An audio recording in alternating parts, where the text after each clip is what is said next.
The Soviet-Afghan War. Soviets invade, rebels fight, and liberate Afghanistan. In 1978 Afghanistan, the country was dealing with a lack of government. Because of this void, the Communist People's Democratic Party had seized government power, and the country was renamed the Democratic Republic of Afghanistan. Nur Muhammad Taraki established leadership of the country and imposed land reforms that limited the amount of land a single family could own.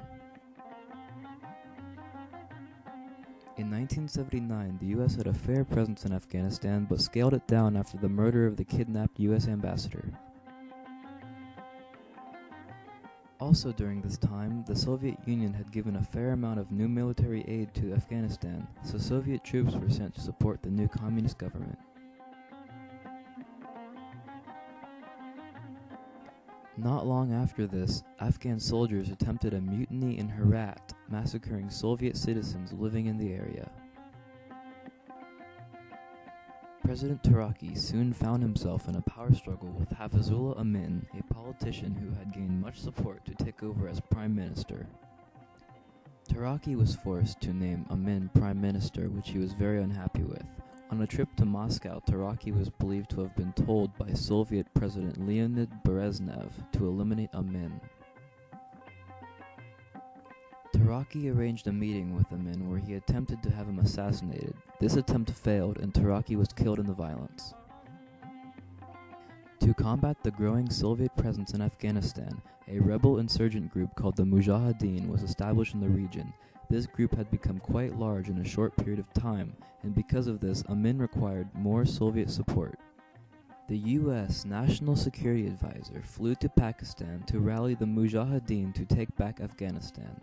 He travels to a group of Mujahideen preparing for war and gives them a pep talk to let them know America is on their side.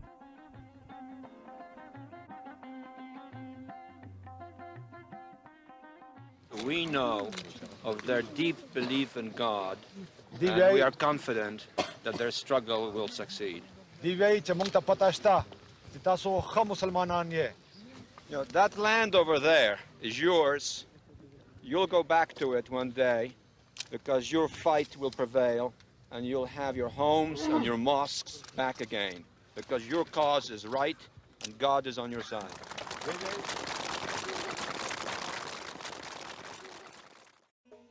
The Soviet Politburo was fearful of an Iranian-style revolution in Afghanistan and was weary of Amin's secret meetings with U.S. diplomats.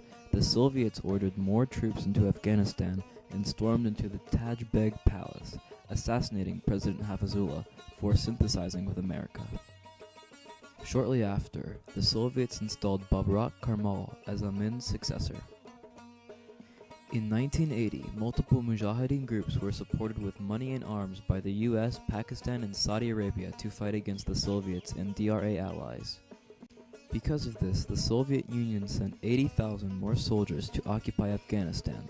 US President Jimmy Carter was outraged by this and boycotted the 1980 Summer Olympics set to take place in Moscow.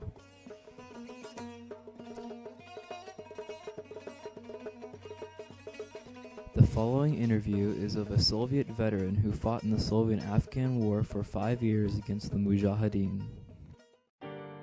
Такой там войны-то и не было. Мы входили, и многие там жители нас приветствовали, афганские. Но мы знали, что там есть противоречия внутри Афганистана. Там, в одной партии, между течениями существует там противоречия. Но мы думали, что мы нашим присутствием просто стабилизируем ситуацию в прошлом году. Нам говорили, здесь смысл наших боевых действий заключался в том, чтобы прийти в какой-то населенный пункт или провинцию и там помочь афганскому руководству установить ту власть, которая существовала в Афганистане. Больше как она дальше была. Для того, чтобы ее установить, нам вот ближайшие горы или провинции, или другие, то, что кто оказывает, кто мешает установлению этой власти, вот, их сломить.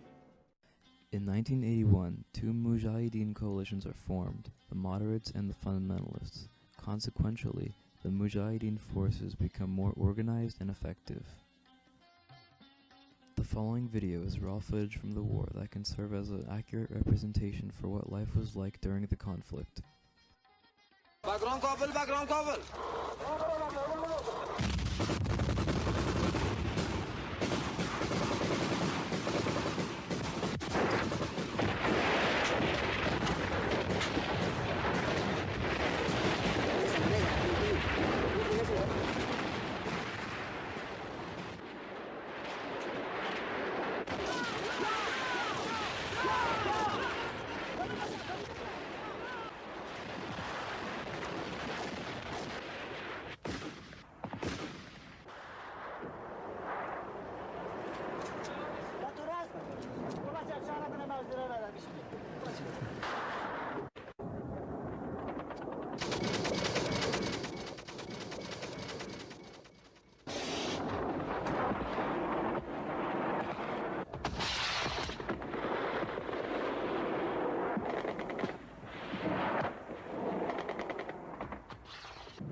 In 1982, the United Nations General Assembly called for the Soviet Union to withdraw all troops from Afghanistan. More than 5 million Afghans were displaced as a result of the war, and Soviet leader Mikhail Gorbachev publicly stated his wishes to end the war. By 1988, the DRA, USSR, US, and Pakistan have signed peace accords, and the Soviets began pulling out troops from Afghanistan. In 1989, the Soviet Union had announced the departure of its last troops, thus ending the Soviet-Afghan War, although the Mujahideen would continue to fight the Afghan government until 1992. Osama bin Laden was a Mujahideen fighter during the war. After the war, he was unhappy with the U.S. presence in Afghanistan and started the radical terrorist group Al-Qaeda to spread anti-U.S. propaganda in the Middle East. This hatred influenced the chain of events that eventually led to Al-Qaeda fulfilling the 9/11 disaster.